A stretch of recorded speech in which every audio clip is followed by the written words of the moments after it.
Today we have an Intel NUC. This is a product that I've been interested in a while. Haven't had a reason to get one up until now. Pretty soon on this channel you'll see my home lab setup, and that'll help you understand why I wouldn't need a Intel NUC up until now. But I have another project coming down the pipe that I'll be sharing with you guys.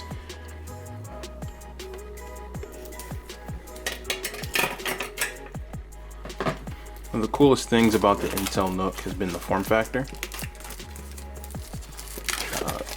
How much computer you get per size. They even have some pretty powerful versions. They've come out with some interesting new models as well.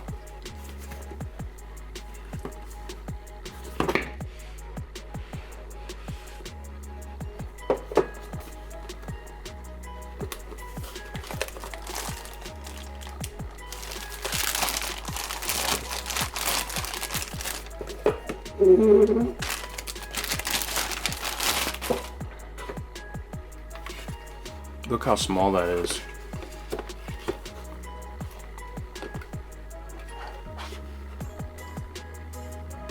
Power, HDMI, network, USB, Thunderbolt.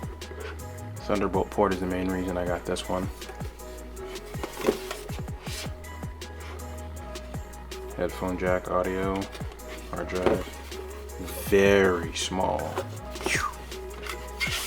Tiny almost.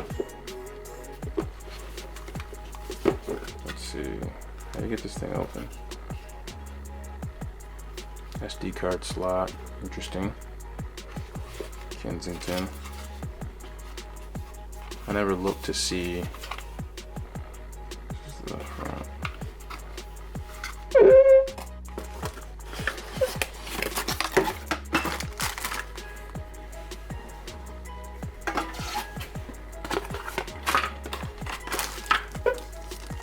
Standoffs.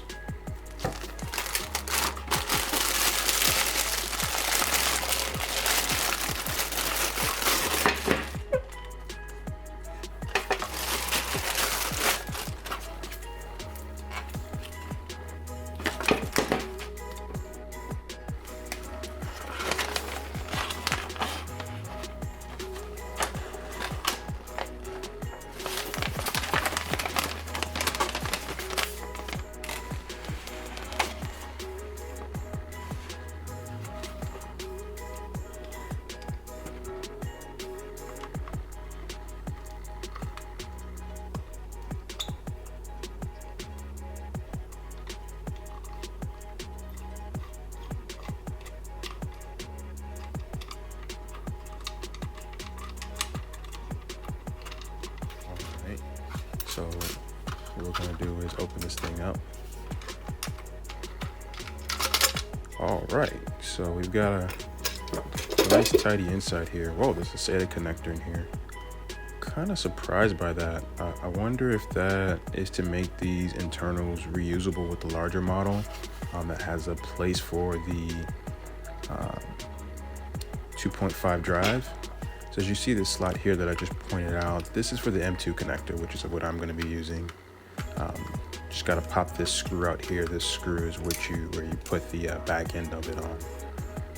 This is an NVMe drive I already had. It was left over from a laptop that I upgraded to a 2 terabyte NVMe drive. And since it's just laying around not being used, it was nice for this build that I was able to just slap it in here. I knew it'd have a slot for it. As you see, it fits pretty quickly and easily. Screws the back end of it. You slide the front end first, pull it down, and then screw it down, which is nice.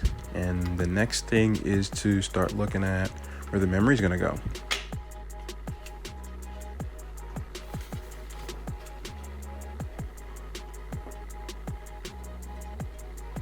So this is a 16 gig DDR4 memory. This box takes up to 32 gigs and has 2 DIMM slots. I always like to go with the 1 DIMM configuration first with up to half the memory, so that gives me the best upgradability path. So if I would have bought 16 gigs of memory but got 2 DIMM sticks, then I would have 8 and 8. If I wanted to upgrade to 32, I'd have to get rid of both those DIMM sticks in order to replace those back with 2 16 gigs. Now, if you want to get into the weeds, you know, it's technically some performance gains by having 2 8s over 116, and then going with 216 they already get to 32. But either way, for what I'm doing, it's not gonna matter, and actually most cases it's not gonna matter. So let's get this thing buttoned back up.